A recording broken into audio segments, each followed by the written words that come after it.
Thank you.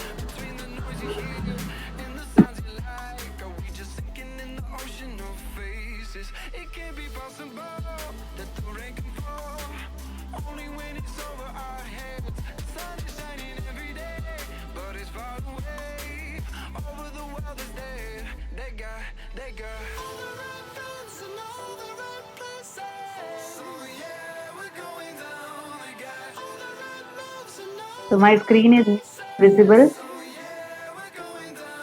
Yes, ma'am. Okay. So just a recap. Our session started with the formulas are here. The session started with Fourier series, trigonometric Fourier series. I couldn't explain the trigonometric Fourier series. I felt that it was unnecessary. So just going through it again.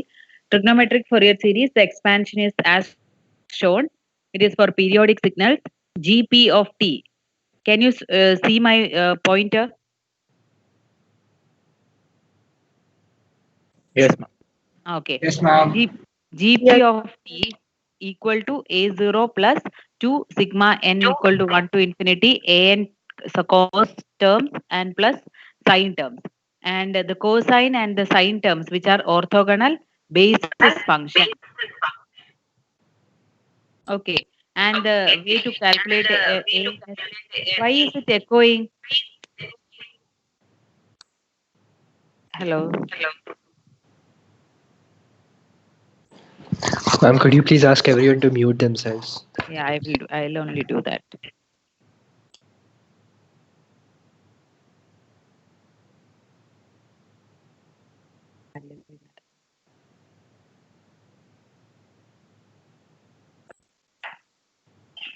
Okay.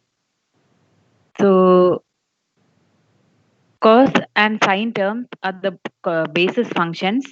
The way to calculate an and bn is in as shown. So this was the for this is a trigonometric Fourier series, and to get the exponential Fourier series, what they did is combine the sine and cosine terms and made it a complex exponential. So complex exponential Fourier series expression also, this is just brushing up. We'll solve some problems regarding it.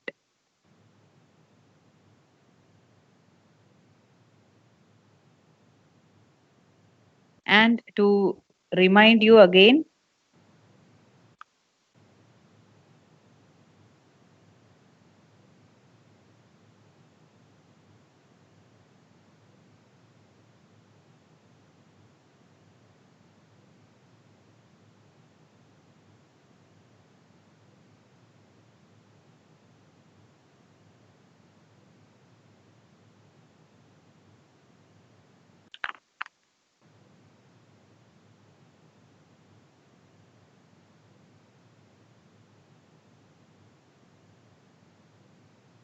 so the one thing you have to remember is the transform of a rect and a sinc function. I mean transform of a rect function. So this is a rect function.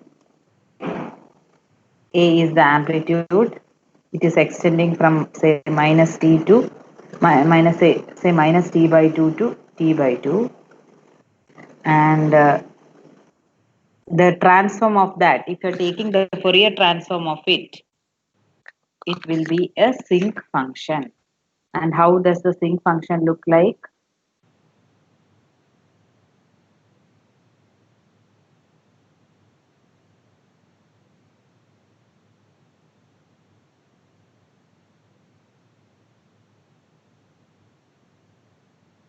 This is minus 1 by t, this is 1 by t, and all the zero crossings at the multiples of 1 by t.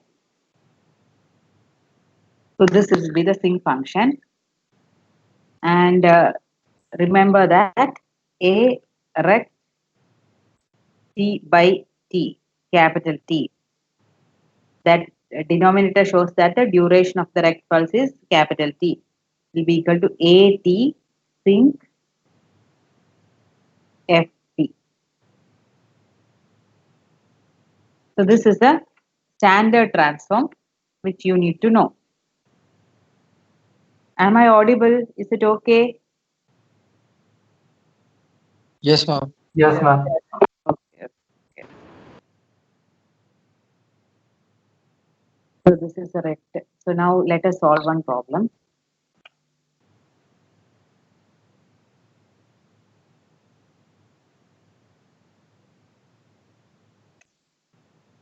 Let us go with the truncated exponential, rising exponential. It will be really good if you also start doing with me. So this is an exponential function. Okay. So here it is 1. So this exponential will have an expression g of t will be equal to e exponential t e to the power u of minus t. Agreed. E to the power t u of minus t. What will be the Fourier transform of this? Hello.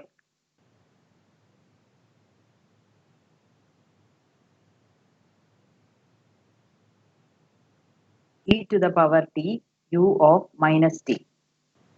This is an expression. This is the expression. This is a signal g of t. G of t equal to e to the power t u of minus t. Let us find out the Fourier transform of it, which is equal to g of f will be equal to integral. How to go ahead? It is minus infinity to infinity. It is minus infinity to infinity. So from minus infinity to infinity, To 0. but you have minus u of minus t, so you have to limit it to minus infinity to 0, exponential t, exponential minus j 2 pi f t dt. Okay, that will be equal to again integral minus infinity to 0. How what will happen? Combining the exponential, it will become exponential t into t minus e to the sorry, t minus not e to the power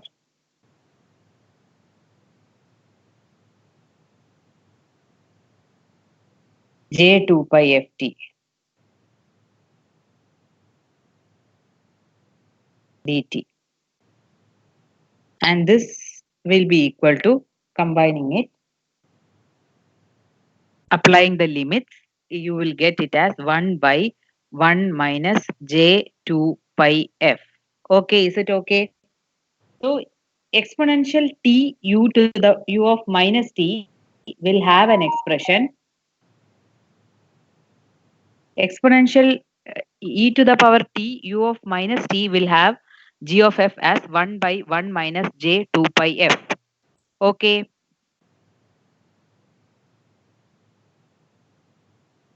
Okay. Yes, ma'am. Yes, So ma'am. what will be the phase spectrum of it? I am plotting mode g of f. I am going to plot, I mean, magnitude spectrum of it. We are going to plot magnitude spectrum mode g of f. I mean, this 1 minus 1 by 1 minus j 2 pi f. So to plot the magnitude spectrum, you have to multiply top and numerator and denominator with the complement, with the conjugate of the denominator. And finally, the mode g of f, what you are going to get is looking like this. So this will be the spectrum. Mode g of f will look like this. And this phase spectrum of this is f, okay, axis f. Here phase spectrum is also this. The phase spectrum will look like, oh God.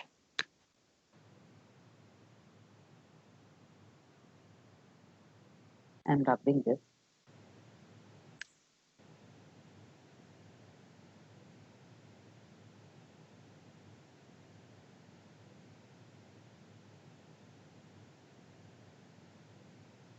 The phase spectrum.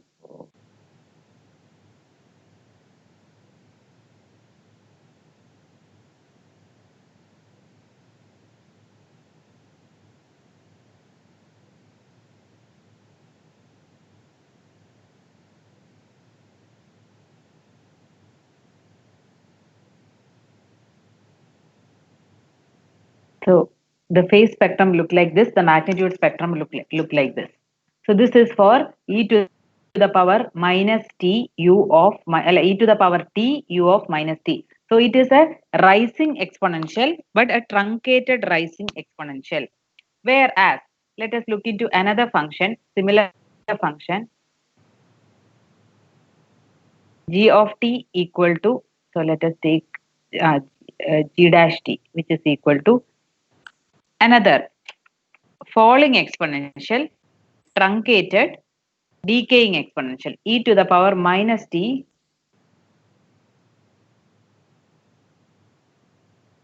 u of t, e to the power minus t u of t.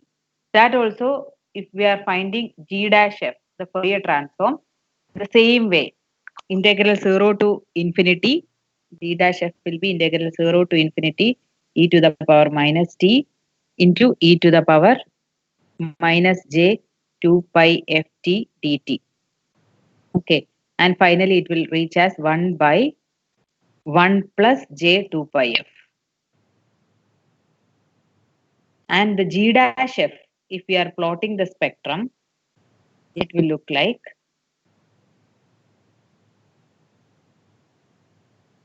we are going to plot the magnitude spectrum mod g dash f.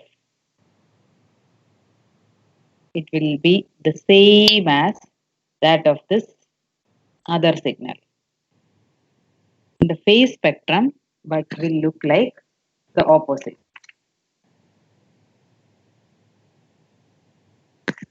Okay, so this is a magnitude spectrum and this is a phase spectrum.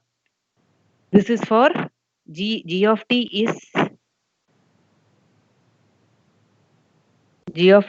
e to the power t u of minus t, and g dash t is e to the power minus t u of t. The phase spectrum is different, flipped for both, but the magnitude spectrum is remaining the same. That means what? Whether it is an increasing, decaying exponential or a rising exponential, the frequency components, each of the frequency components, the magnitude spectrum looks the same, means the weight of each of the frequency components, each of the frequencies is the same for both those exponentials. Is it giving any input to you?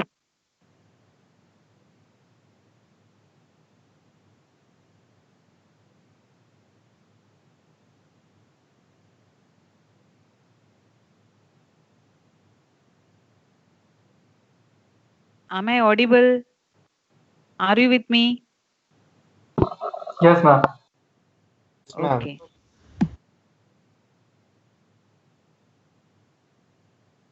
So that is the one problem. So next one problem I'll be giving you to solve.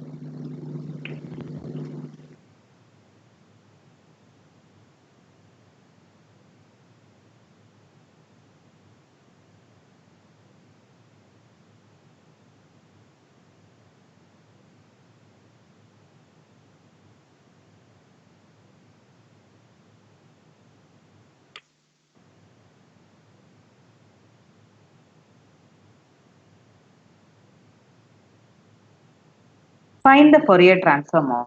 This is one problem. Find the Fourier transform of this pulse.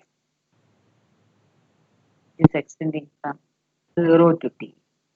This is a rectangular pulse, which is a time shifted rectangular pulse. And you know, the input is, for this rectangular pulse, the transform is sync. So rect sync transform, you are already aware. So with that, and this question is of a rectangular pulse, but a time shifted one. So can you solve it? Try to solve it.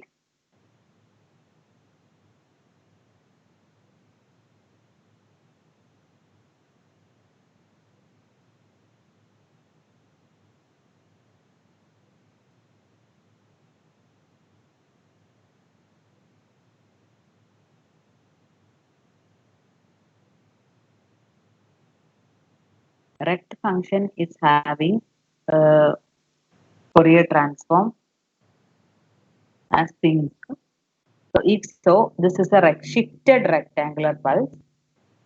And what will be the transform of that? Try to apply the property. Ma'am, 80 e to the power minus j 2 pi f t by 2 sinc ft.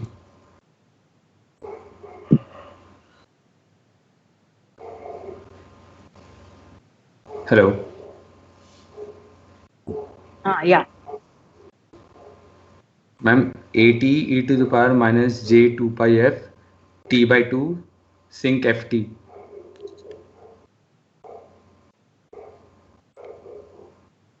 80. Okay. Is it the same as 80 sinc ft exponential j 2 pi ft by 2?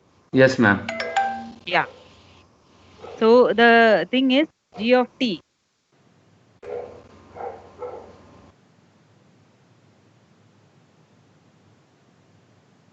This signal g of t will be equal to shifted rect pulse, that is a rect t minus t by 2 by t. So the transform of this using the time shifting property, it will be a sinc ft exponential minus j pi ft. So this is a rectangular pulse, shifted rectangular pulse, and this is a time shifting property. This is the application of time shifting property. Okay, now we have to go for another property. This is next one is a problem with another property, which is a frequency shifting property. So basically the frequency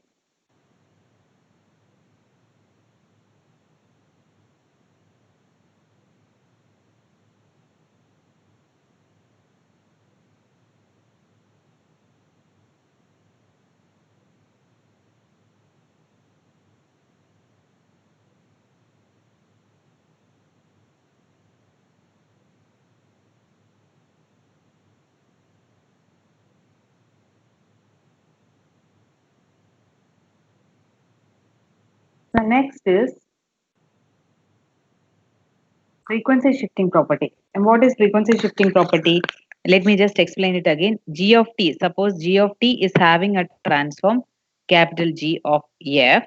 The frequency shifting property says that exponential j 2 pi fct into G of t will have a transform G capital G of f minus fc.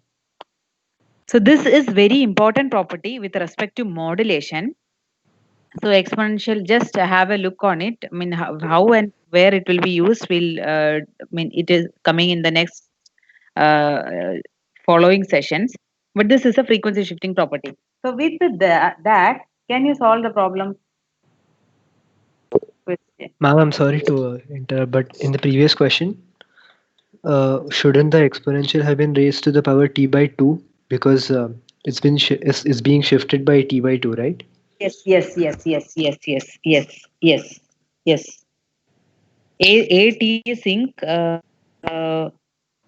ft exponential j 2 pi ft. Yeah, that is the answer. It should be pi ft, right? Because Yeah, exponential it's correct. minus j pi f.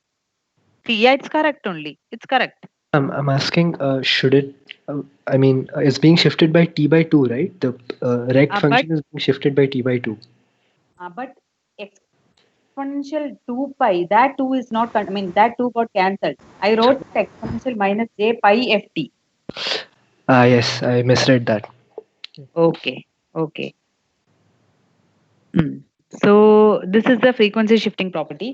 So if so, the Fourier transform g of t, suppose the signal g of t is 1 by, I mean, exponential minus t sine 2 pi fct for t greater than 0, else 0.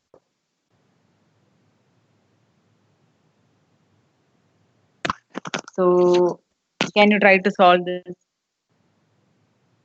Exponential minus t u of t. Today itself we solved the problem. Exponential minus t u of t. What is the transform of that? It was the first problem, I guess we saw. No, it was the second one. E to the power minus t ut. The transform is 1 by 1 plus j 2 pi f. So if so, what is the transform for this current g of t? That means frequency shifted version of exponential t. That is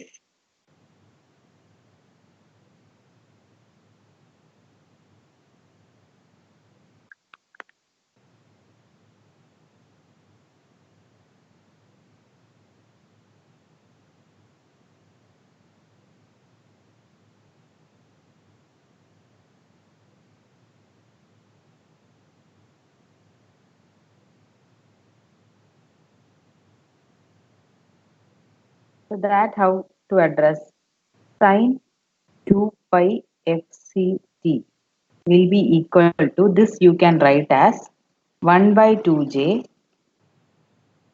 into e to the power j 2 pi fct minus e to the power minus j 2 pi fct. Okay.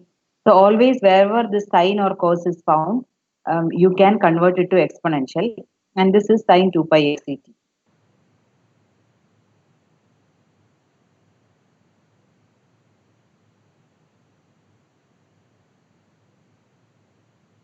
So g of t, the transform for g of t, g of f will be what?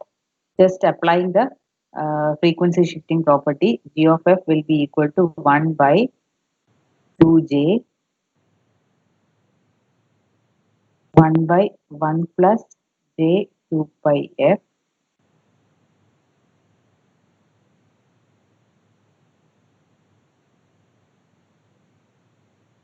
minus 1 by 1 plus j 2 pi into f plus f.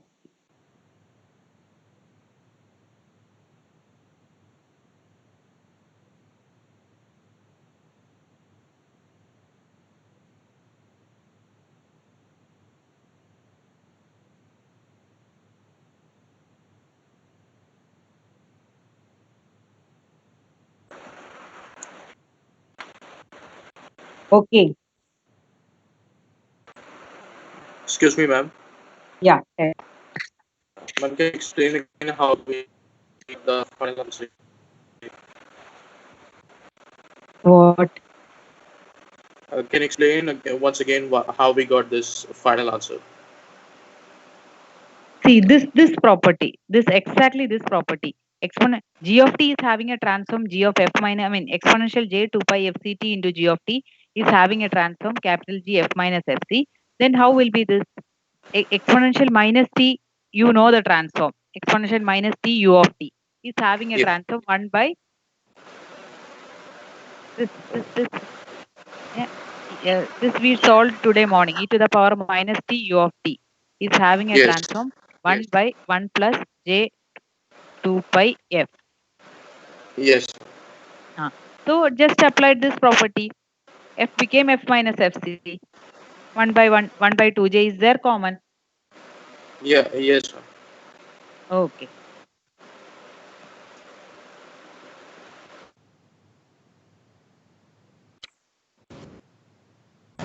Excuse me, ma'am. Ma'am, what's the term in the denominator 1 plus j 2 pi f? Is it f plus fc or f minus fc? This will be f minus fc only. F minus fc. Okay, thank you, ma'am. Yeah.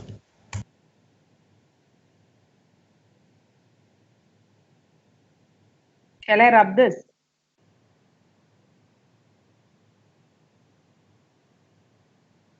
Shall I clear the canvas? Yes, ma'am.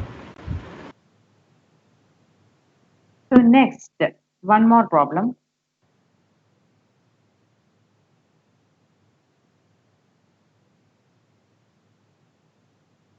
This you have to solve. Try solving it. This G of t. Okay, this is existing from say minus t to capital T. Find the Fourier transform. Find Fourier transform of G of t. And G of t is a signal. Try to apply properties. So here for this subject, you are not learning Fourier transform, you are applying Fourier transform. So wherever you have possible, you have to try to apply the Fourier transform.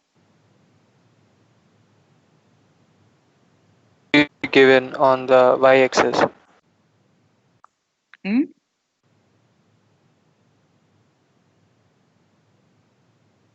Ma'am, magnitude should be given on the y-axis. Oh, okay. That is sorry. That is AT. A into T. So that itself is a clue, AT. And here again, one more thing. As you know that rect has a standard transform sink, you have to try to relate every signal to a rect signal. Is it a sinc square function? Yes, it is a sinc square function, but how you are arriving at it? The thing is, this signal. See, if you have a signal like this is say t, this is minus a. If we derivate the rect, we'll get some triangular something like that. Ma'am, we integrate the rect. Yes, integrate. Yes. So this is G1t. Take this as G1t, and G of t actually is the integral of G1t. So G1t, as it is a combination of two rect functions, you can calculate the Fourier transform of it easily. So G1t, what is the expression for G1t? So it is two rect signals combined. So find out the G1t, expression for G1t, get the transform of G1f and G of f. By the integration property, G of f will be what?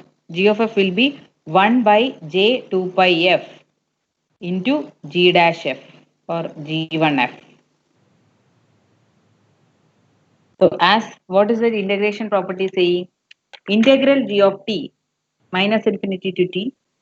The integration property says that integral minus infinity to t g of t dt is having a transform 1 by j 2 pi f into g of f. So if as this is the property, so g of f is 1 by j 2 pi. So find out the transform of g1t and get g of f.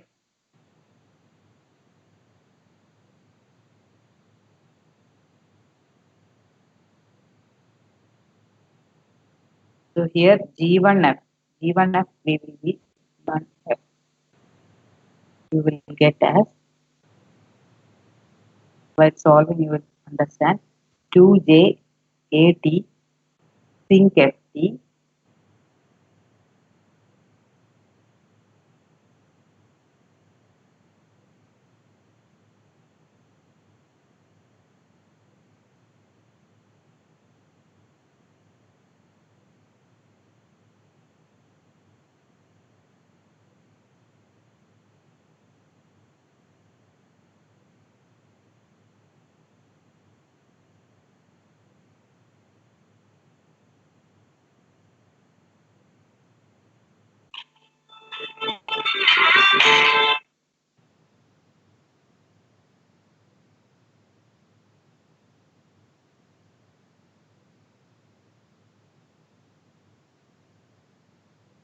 of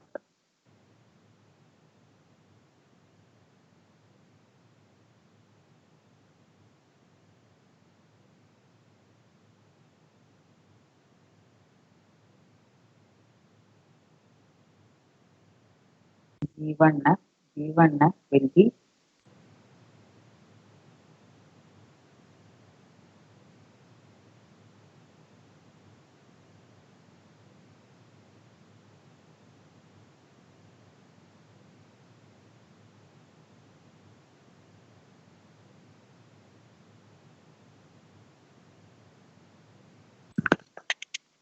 So this is the expression g of f,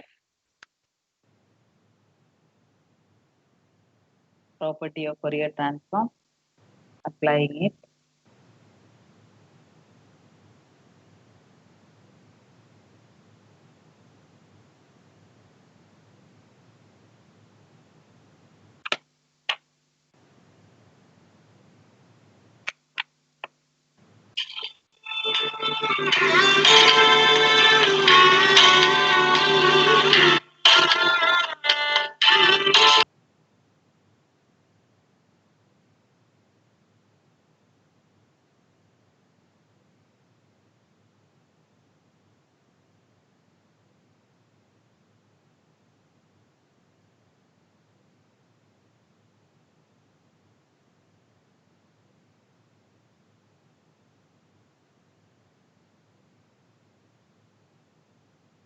The next,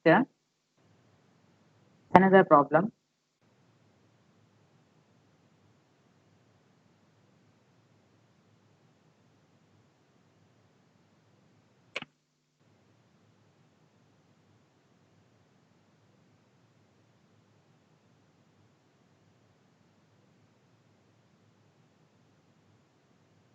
This you should know this. There is a function known as Signum function. Are you aware of Signum function? Yes, ma'am. Okay. What is the expression for that Signum function? What is that function? Basically, it is -1 before 0 and +1 after 0, right? Yes. This is +1. This is -1. This is the time axis. So this is the Signum function. That Signum t will be equal to 1, 0, and -1. This is for t less than 0. This is for t greater than 0, and this is t equal to 0. So this is Signum t, and let us try to find out the Fourier transform of the Signum function. So how you are going to approach this problem is, you are trying to approximate the Signum function g of t as exponential function. See, these are some exponential functions. This is 1, this is -1. Ma'am, Hmm. can't we write the signum function as u of t minus u of minus t? And then get the Fourier transform of both ut and u of minus t and then subtract them. But the problem is u of t, what is the function of u of t at t equal to 0?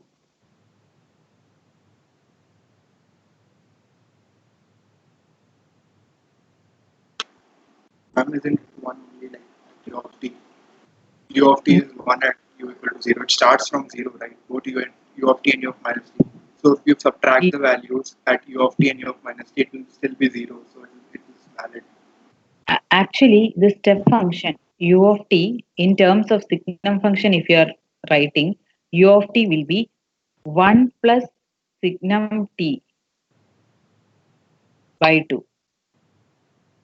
Understood? So this will be u of t. So at t equal to 0, u of t, we are assuming the value at 1 by 2, not 1 nor 0. So but for Signum function, it is 0 at t equal to 0. Hello, sorry, Signum t is 0 at t equal to 0. So that is why we are approximating this as exponential. Exponential function. Ma'am, in the earlier definitions of u of t that we have learned since the third semester onwards, it's always been that at 0 it becomes 1 and 0 onwards.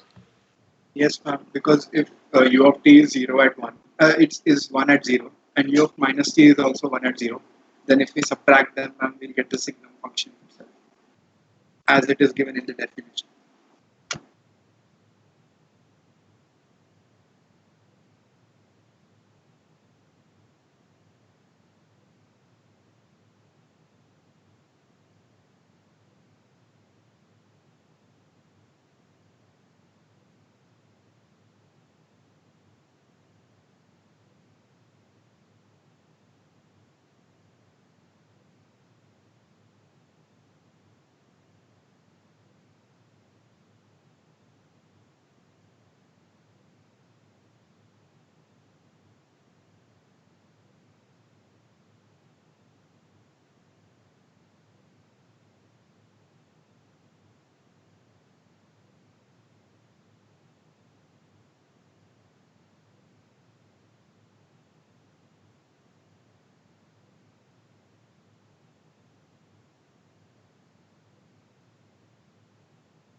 Actually, u of t, it is half at t equal to 0. That is how we define u of t in actual mathematical way.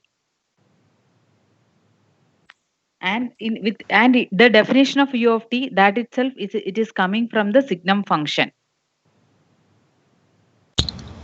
Hello. Even Yeah. Prashant here. What is your doubt? Hello. Sir, basically we were wondering if you could define the signum function as u of t minus u of minus t. And what the teacher was saying is that we can't do that. See, what I can tell you about u of t is a unit step function that is going to take at a time take a value of 1 at time t equal to 0 plus, right? 0 plus in the sense of transition and initial conditions you must have come across in network analysis, right? Yes, sir. So at time t equal to 0 plus, it is going to take a value equal to 1. And as far as the book is concerned, the author has defined at time t equal to 0 as half u of t, or what unit step signal is going to take as half. Okay, that is the reason why she must have taken that. But Fine. sir, so if u of t is half, if u of 0 is half, then even in u of minus t, u of 0 will be minus half. Oh wait, maybe not. T equals 1 plus 1, 2 by 2, 1 it is. See, at the time t equal to 0, 0 plus actually it is. Okay, you can see the signum function 1 plus signum of t by 2, right? It is 1 plus 1 by 2 is 1 only, right? Okay.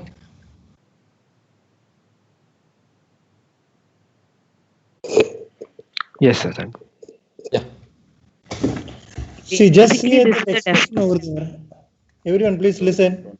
U of t is equal to 1 plus signum of t by 2. You substitute t equal to 0. How much happens for t greater than 0? Signum of t will become 1. So 1 plus 1 by 2 will become 1. That's a step function. Okay, that is a transition happening from plus 1 and minus. Sir, the students, they were having the doubt as at t equal to, see, their problem is they are confusing between t equal to 0 and t equal to 0 plus. So when you have a very minute difference at t equal to 0 and 0 plus, at 0 plus it is 1, no doubt. At 0 minus it is 0, no doubt. But at t equal to 0, so it depends on the problem and the relevance of that 0 plus or that very fraction of time, how significant that is with respect to the problem you are going to apply it. When you are applying the integration limit, 0 to infinity means it is 0 plus to infinity. Isn't it right, sir? PMP sir, RMD sir? The this one energy spectral density and Bohr spectral density problems anyway they have done in Fourier series, Fourier transform in the past. Okay, better if we keep doing these problems like this, we will not have time to cover the syllabus, I believe. Okay, please get it.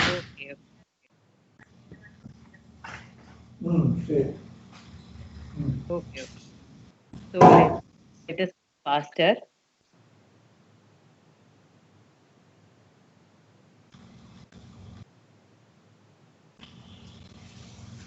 So the signum function, let us say, conclude it. Signum t, the transform of signum t will be, this you keep in mind, signum t is having a transform 1 by j pi f.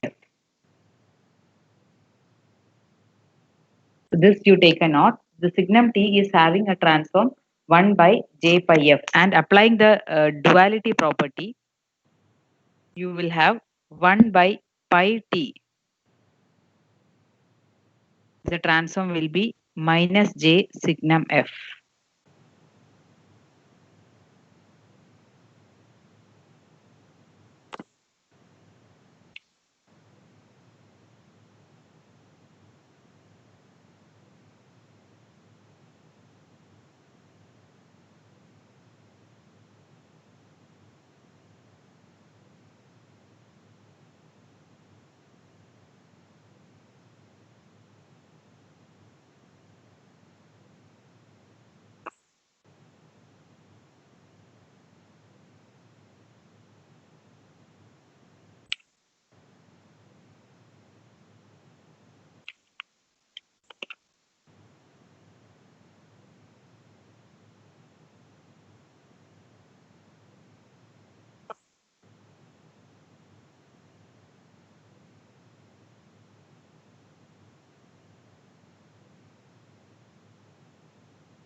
So next, can you solve one problem? It is given that exponential minus pi t square is having a transform exponential minus pi f square. If so, prove that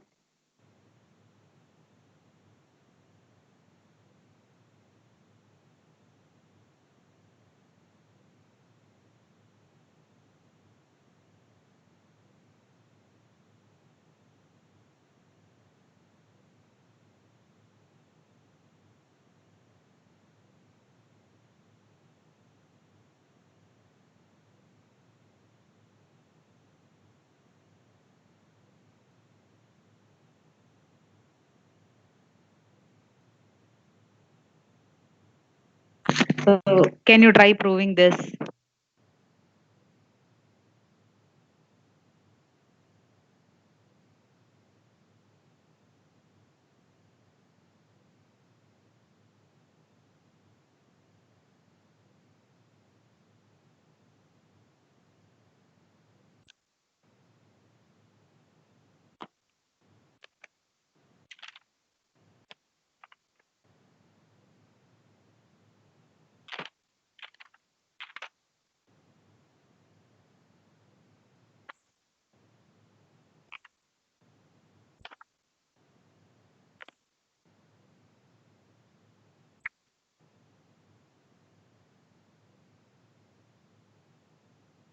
Are you trying?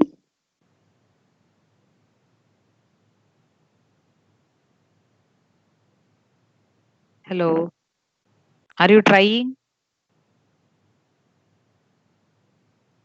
Yes, ma'am. Okay.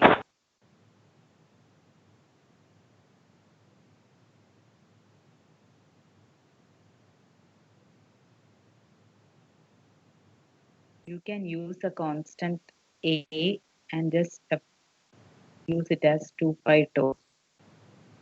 1 by root 2 pi tau can be, I mean, you can consider that as a, and you can apply this property g of at, scaling property.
So that is all, just applying this property, you will be able to solve that.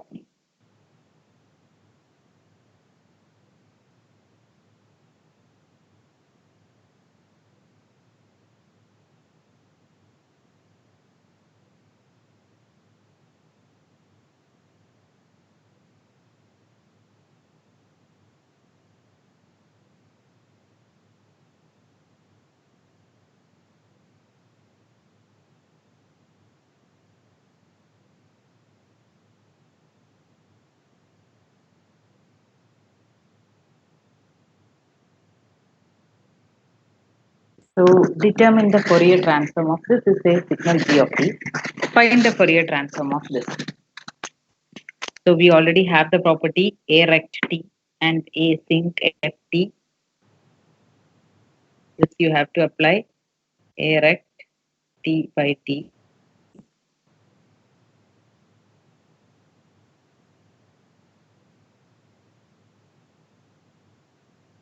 So this property, you know, this transform, you know. So now this signal g of t can be written as what? This can be applied through linear shifting principle A.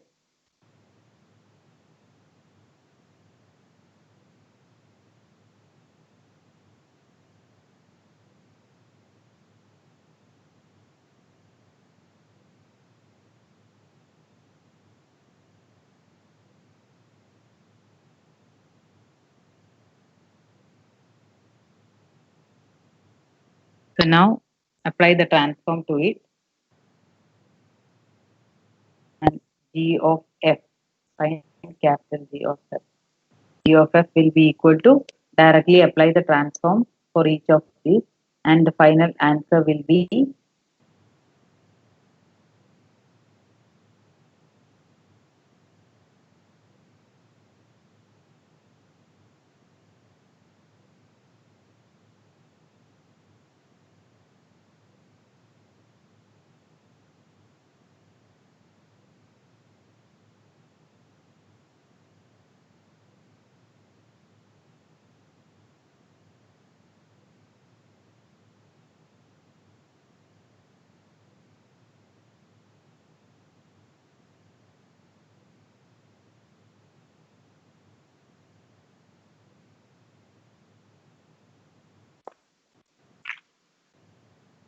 so. That is the problem connected with Fourier series or transform. Just you need to brush through the properties.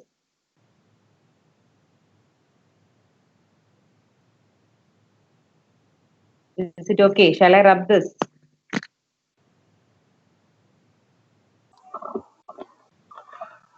Yes, ma'am.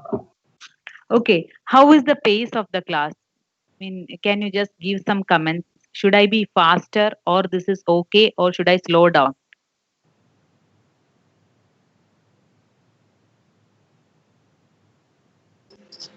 This is okay, ma'am. I mean, please be frank. Tell your opinion directly. And this is, of course, this platform, as it is new to both of us, we may take time to adjust to it. It is perfectly fine. Even I am taking time. That's I mean, just getting used to this touchpad and screen. So is it okay, or should I do something to change it? You can send me an email. It can be anonymous, or Ma'am, it can be yeah, tell me. ma'am, I feel if you could slow down a bit, it would be better, I guess. Okay. And also provide some slides, because if you're writing on the whiteboard, we're not getting enough time to note down all the stuff. Okay. Okay. Okay. The class is getting recorded. That was my confidence in that. But still okay. Let us see what I can do. How to make it better.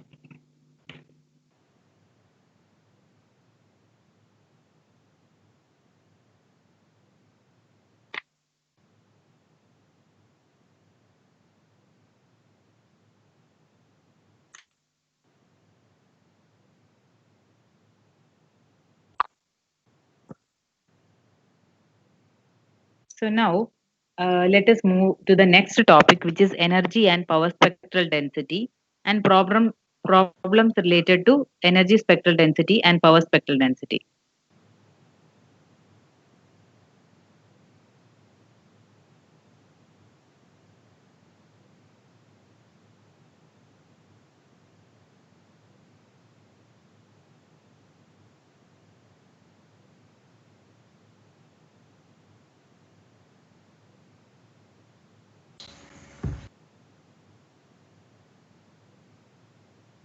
So this is a function g of t.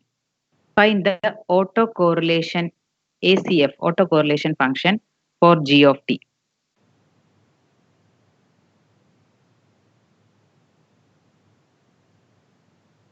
Find out that. So you know what g of t?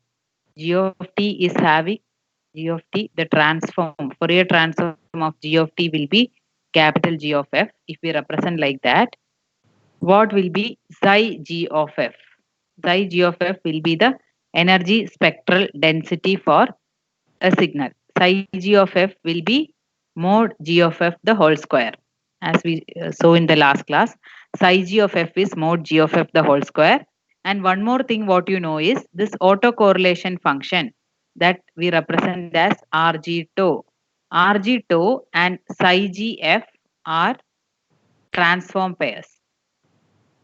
So psi g f and Rg tau are transform pairs. That is one thing you know. And psi g f, the energy spectral density for a signal is mod g of f the whole square. So try to find out the Rg tau. How to find out Rg tau?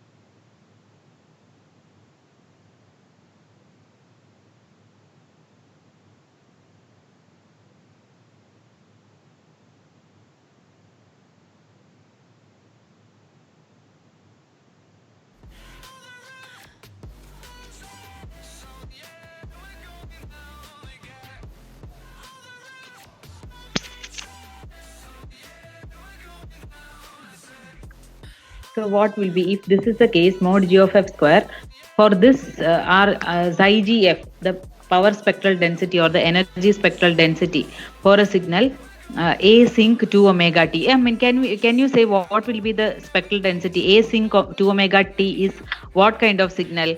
Is it a power signal or an energy signal? Power signal. Why did you say so? Energy signal. It is an energy signal. And why it is so? Let me just explain. See, this is a sync function. See, it is as the time passes, as it it may be extending till infinity, but as it is a converging signal. As the time is approaching infinity, it is the signal value, the amplitude is getting to 0. So this is an energy signal. That kind of signals, all those kind of signals are energy signals. So we have to define the energy spectral density for that signal, and psi g f will be equal to mod g of f the whole square, and mod g of f here, psi g of f will be equal to a by 2 omega the whole square, correct, f by 2 omega. So this is psi g of f, and Rg tau, the inverse transform of psi g f will be equal to, again, the inverse transform of this.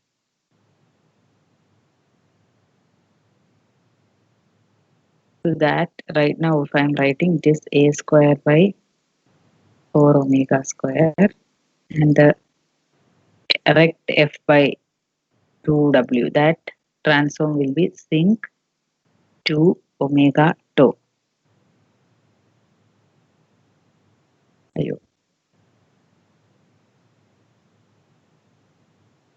So this is the autocorrelation function for a sync 2 omega t. Did you get through the steps? Do you understand the steps?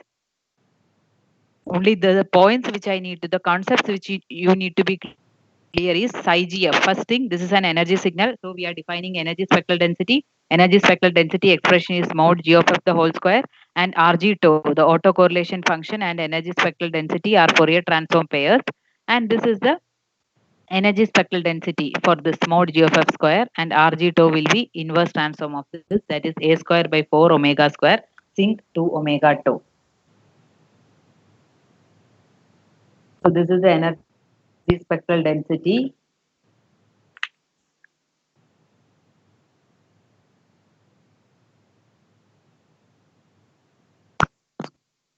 Shall I rub this?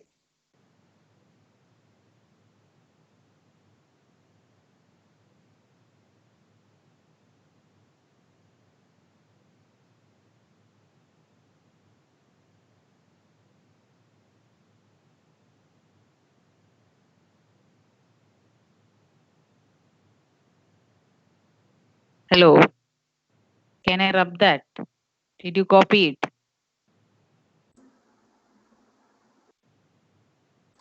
Yes, ma'am.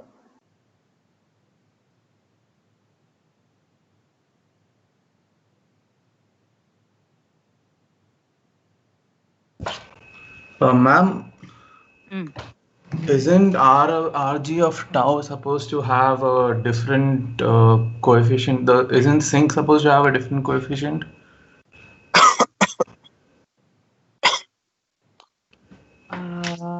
Because you said it's transformed, right? Yes. That's so the transform of rect f by 2 omega, shouldn't the 2 omega come out?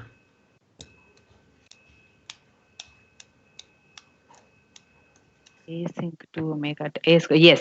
Yes. Oh, sorry. So here you will have 2 omega also into 2 omega.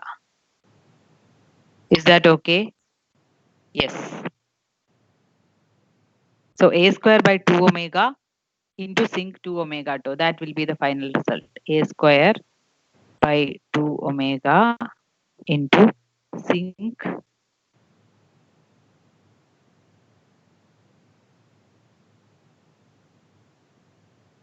2 omega 2. So this is the final thing. Yeah. Excuse me, ma'am. Yeah. Tell me. Ma'am, didn't we already take this 2 omega factor out when we applied Fourier transform to g of t? That is taken. But what about this next Fourier transform for this Ig of f?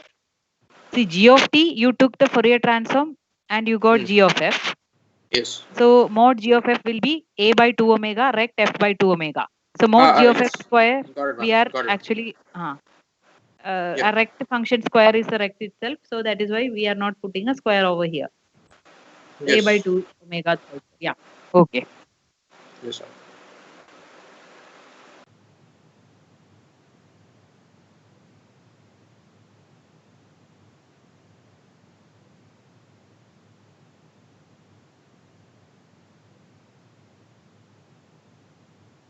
The next is show that the pulses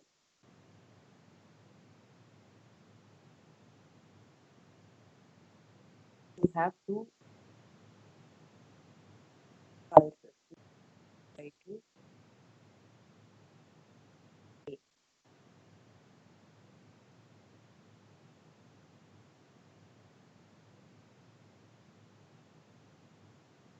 This is a time shifted version. Two pulses are there.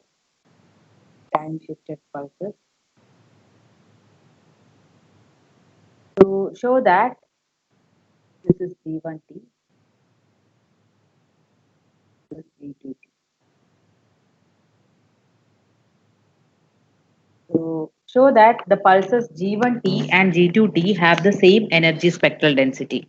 Show that energy spectral density of G1 and G2 are the same.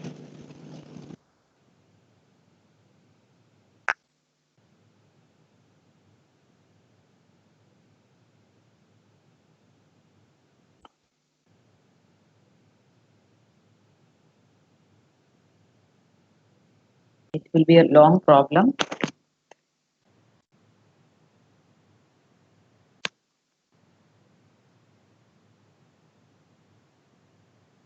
One thing is G2t is time shifted version of G1t. Just to make yourself the thing is here.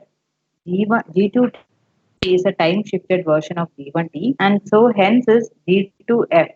The Fourier transform of G2f will be G1f into e to the power time shifting property minus j pi f t. So this will be the G2f. So this is one easy way you can prove is G2t is a time shifted version of G1t. G1 is t minus t by G1t into G1 t minus t by 2 is G2t, and G2f will be G1f into e to the power minus j pi f t.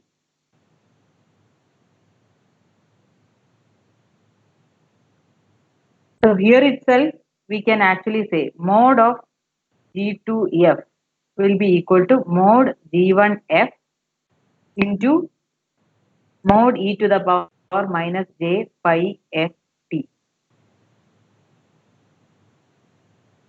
This is 1.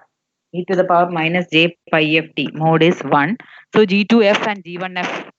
So this comes to conclusion that G1F mod of G1F will be equal to mod of G2F, and hence the energy spectral density. Energy spectral density for any signal is what?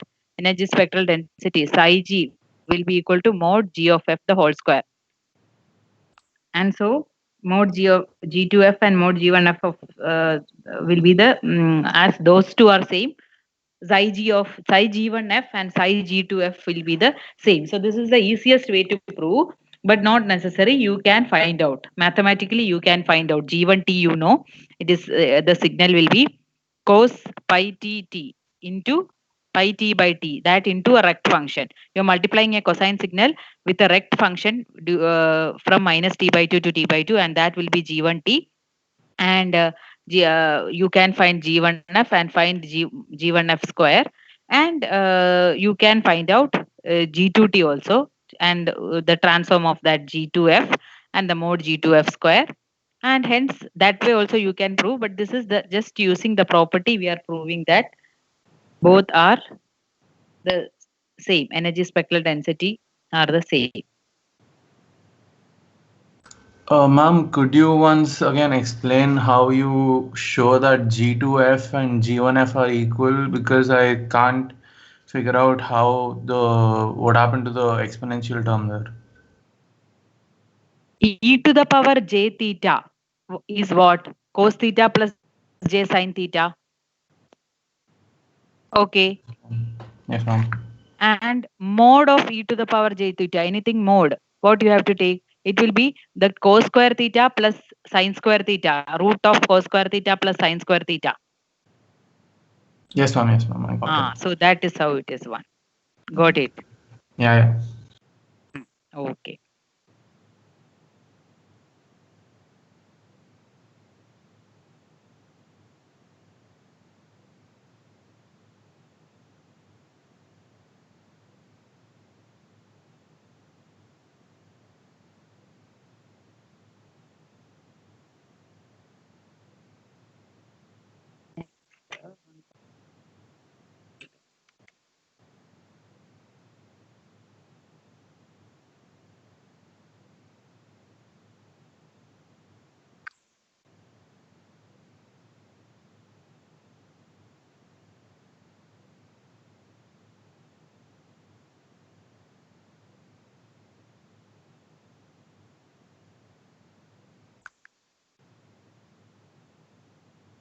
This is one signal.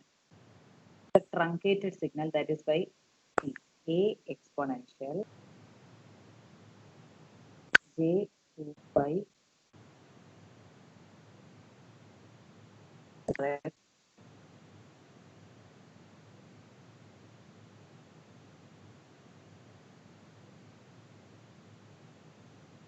if this is a signal, find the power spectral density. Find power spectral density for this GTT.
So here again, rect and sinc transform are the transform pairs.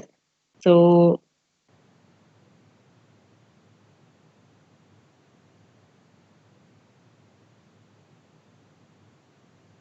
exponential j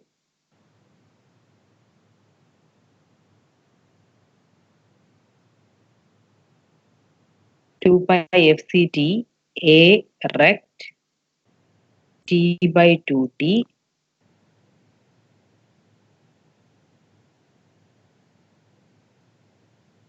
is equal to, or yeah, the exponential j 2 pi ft. This the transform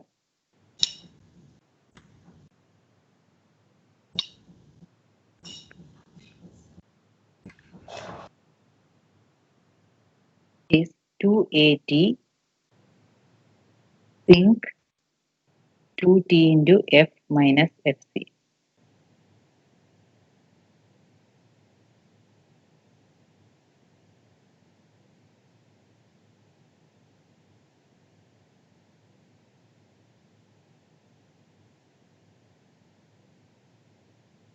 And so the power spectral density, the expression is Sg of f.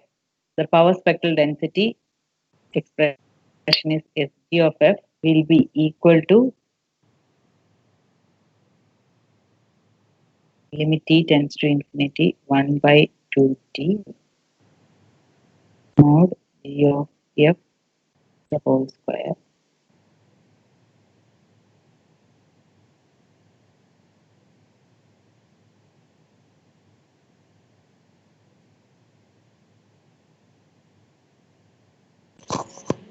Would it be f minus fc or f plus fc?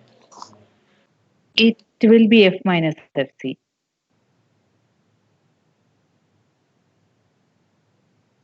To at sinc 2t into f minus fc the whole square.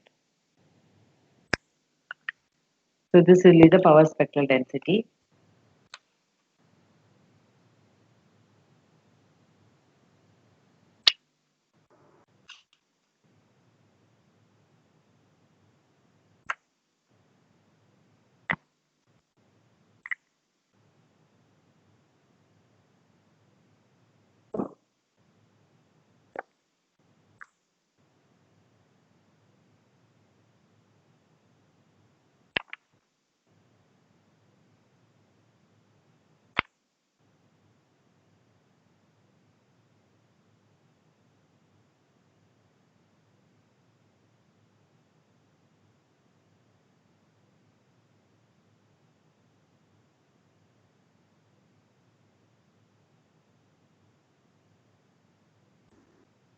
It should be 4a square t square, right?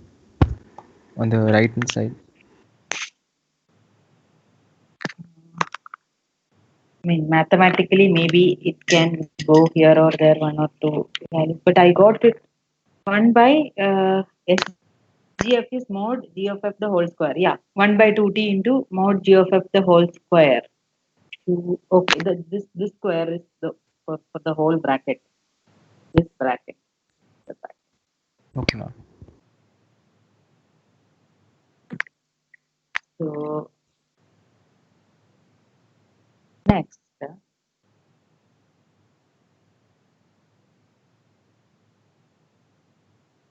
I would like you to take you through a concept. That is Fourier transform for periodic signals. Fourier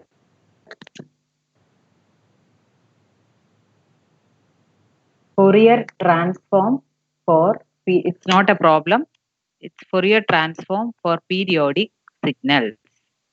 So what happens? You know, Fourier series is for periodic signals, and the basic idea what you have is Fourier transform is for non-periodic signals. But a periodic signals, it can be expressed as a sum of complex exponential. That is what even Fourier transform is saying. It can be expressed as a sum of a series of complex exponential. So we can represent Fourier transform for a periodic signal also. But how and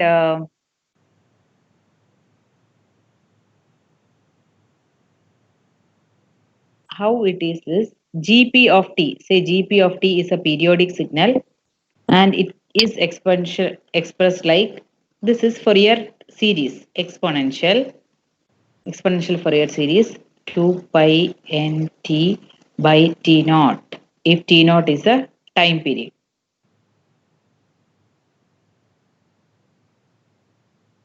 So this is the Fourier series and Cn, the complex Fourier series coefficient will be 1 by t0 integral minus t0 by 2 to 0 by 2 gp of t exponential minus j 2 pi n t by t naught dt. So this is the usual Fourier series coefficient, exponential Fourier series. So if so,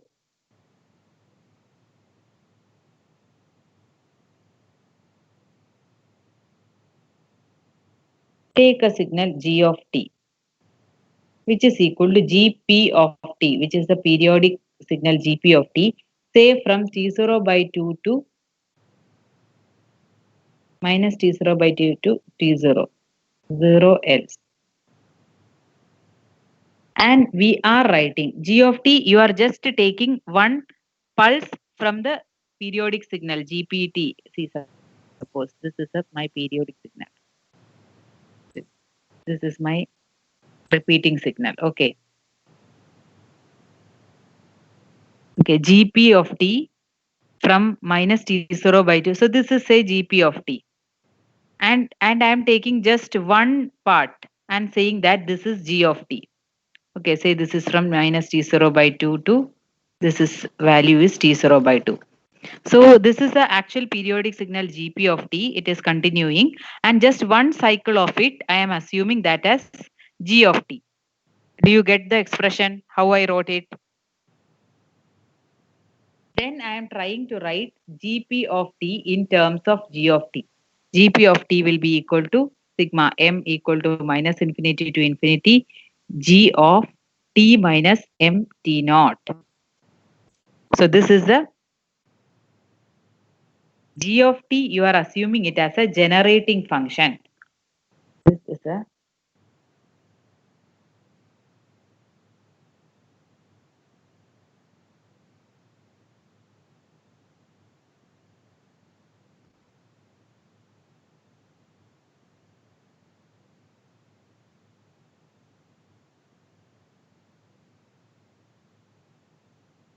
g of t is a generating function.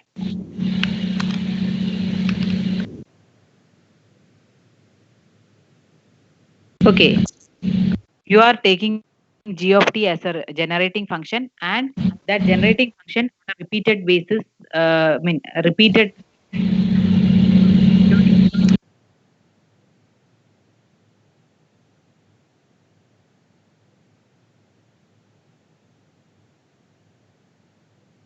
is getting you the periodic function g of t. So if so, Cn, the complex exponential Cn is going to have the expression 1 by t0 integral minus infinity to infinity g of t exponential minus j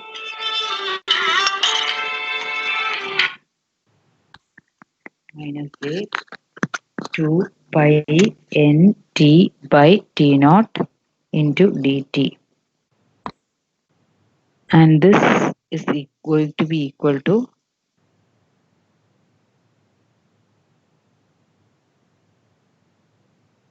one by t0 capital G of n by t naught,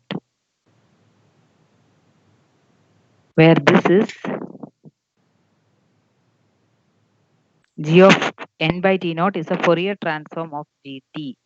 So g of n by t naught is the Fourier transform of gt. G of t is having a Fourier transform capital G of n by T naught, then this is the way you are going to write a periodic expression, getting a Fourier transform for a periodic expression. So the expression what you need to keep in mind is GP of T.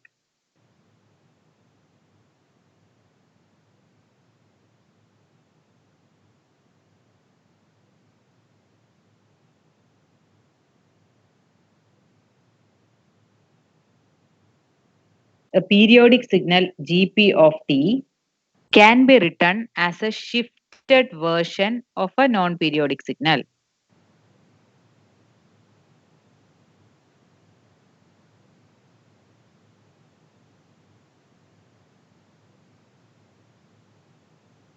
And the Fourier transform of that will be 1 by T0 sigma n equal to minus infinity to infinity capital G of n by T0 into delta of f minus n by T naught. So this is the Fourier transform of a periodic signal GP of n by T naught. So in that case, if this is a Fourier transform case, we need to analyze the spectrum.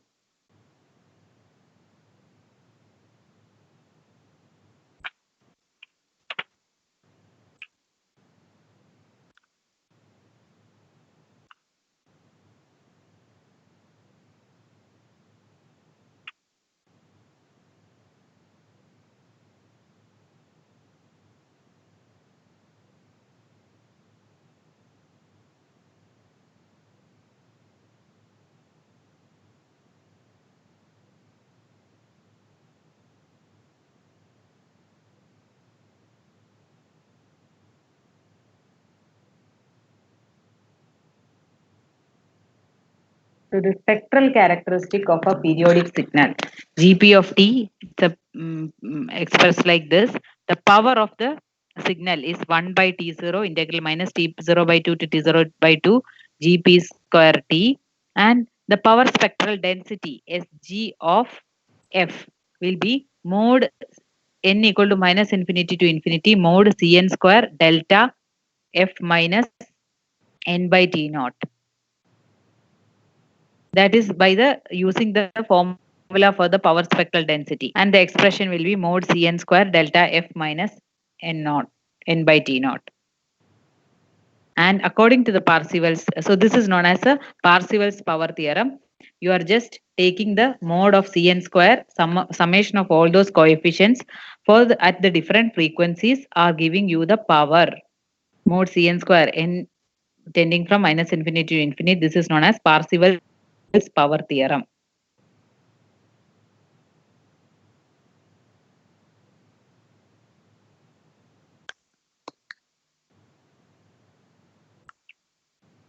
So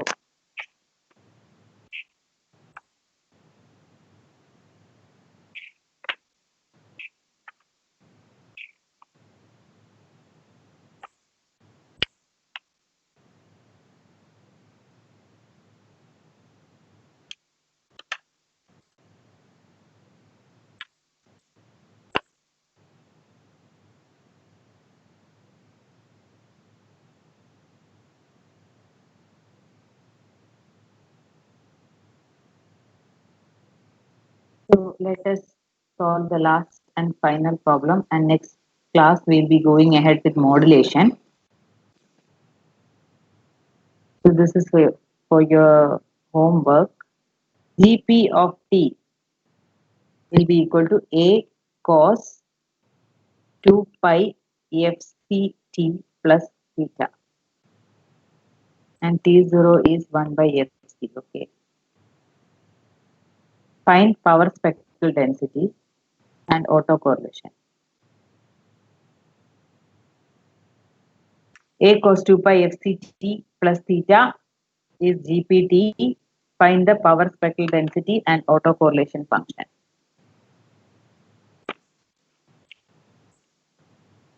Try to find out.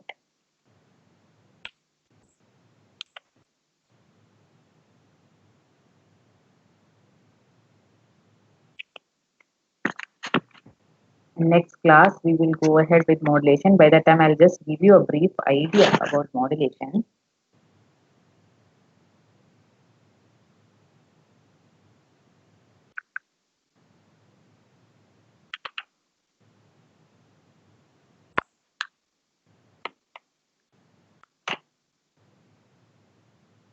You copied the problem? Yes, ma'am. Okay, solve it then.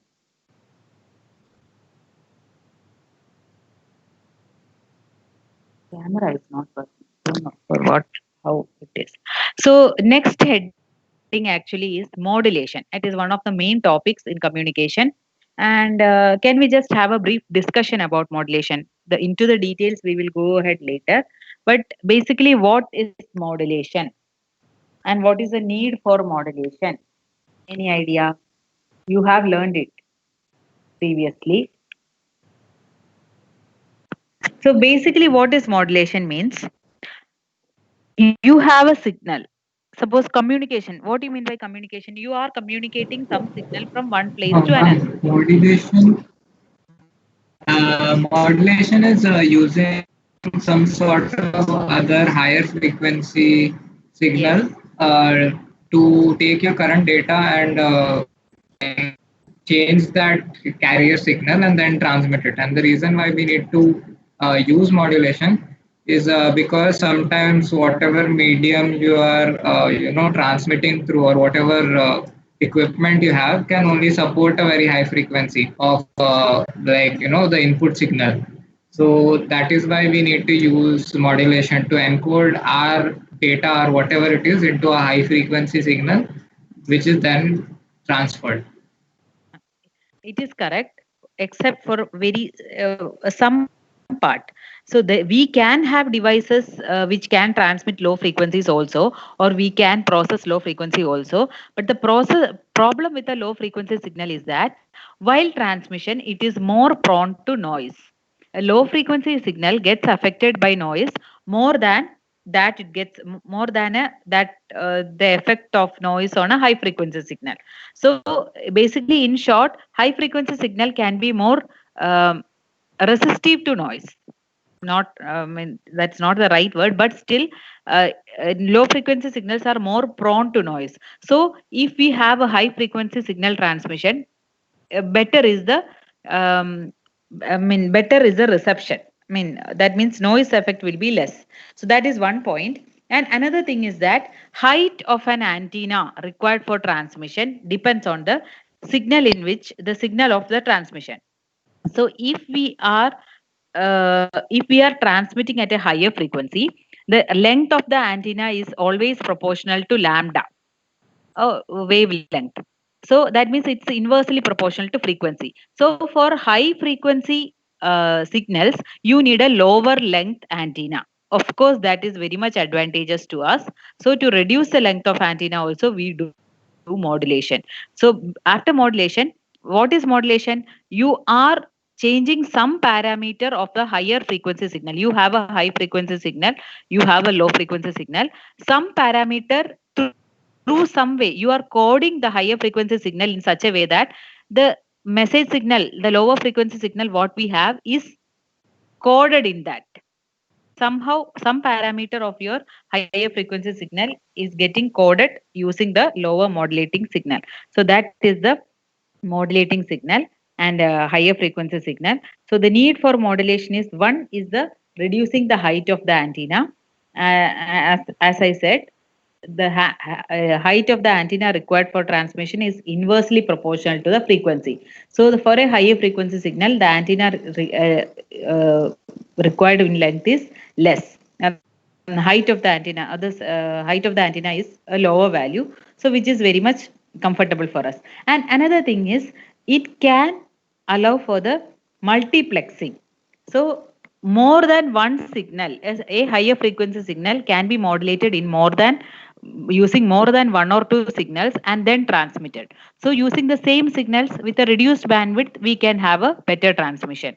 So that is known as multiplexing. So for multiplexing also, this modulation is efficient.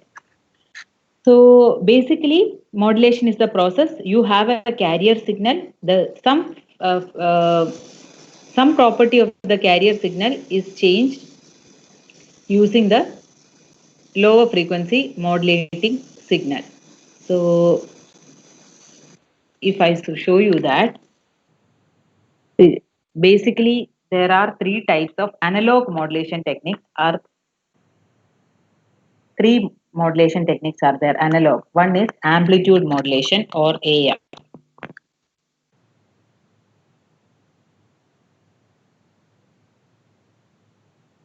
Then is frequency modulation or FM. Then is phase modulation or PM.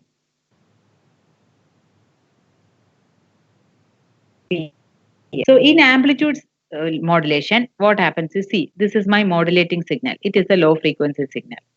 This is my carrier signal. It is a high frequency signal. CT. So amplitude modulated signal, how it will look like is,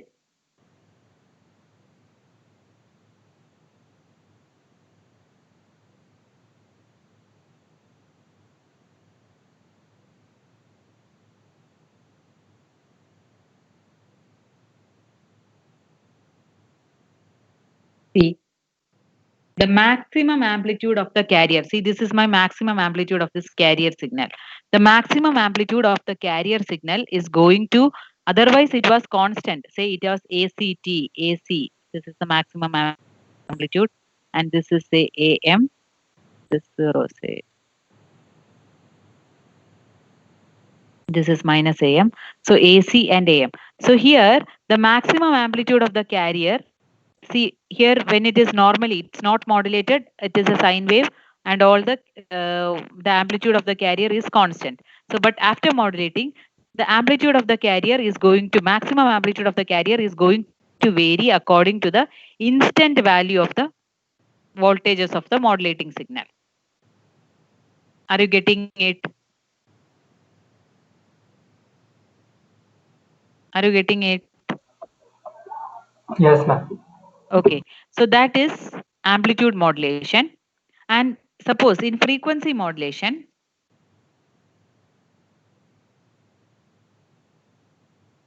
so here the amplitude of the carrier is getting modulated. Okay, that is why it is known as amplitude modulation. And next is frequency modulation. And for the frequency modulation, so this is the carrier, high frequency carrier. This carrier. This is my modulating signal. Okay, low frequency signal, modulating signal. And my modulated signal will be looking like, you have some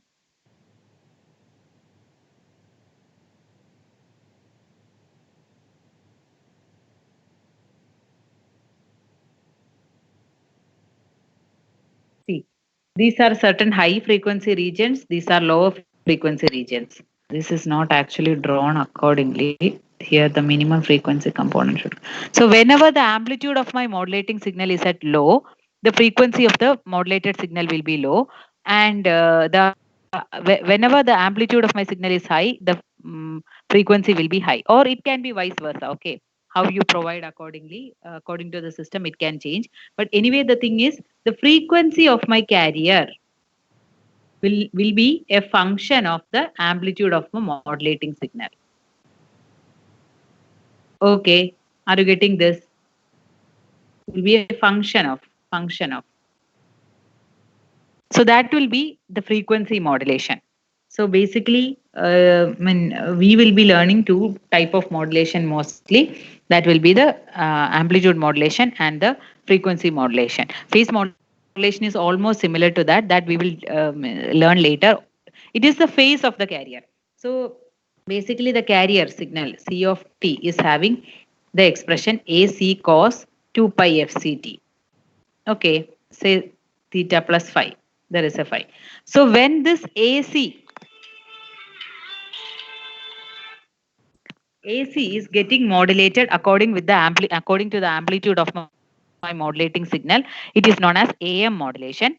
And when this FC, the frequency of the carrier, is getting modulated with respect to the amplitude of the modulating signal, that is FM modulation. And when this phase parameter, the phase part of the signal is getting of the carrier is getting modulated using with respect to the amplitude of the modulating signal, that is known as a PM.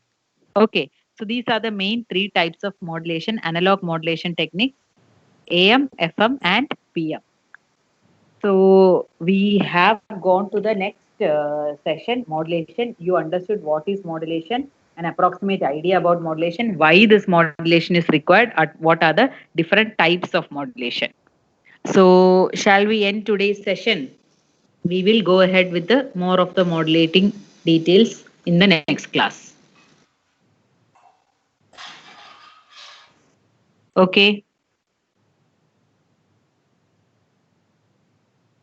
Yes, ma'am.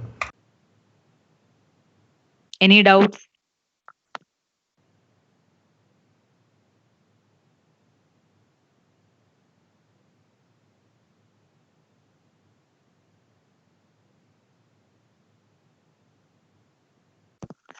Or shall we wind up?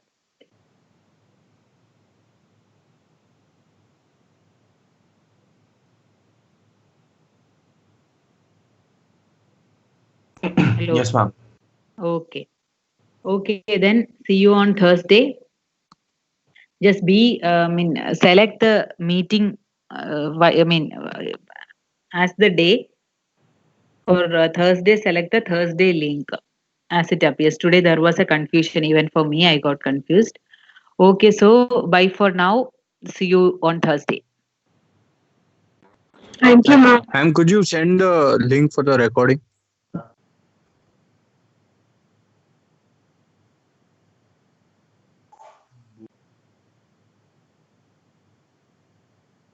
Thank you, ma'am.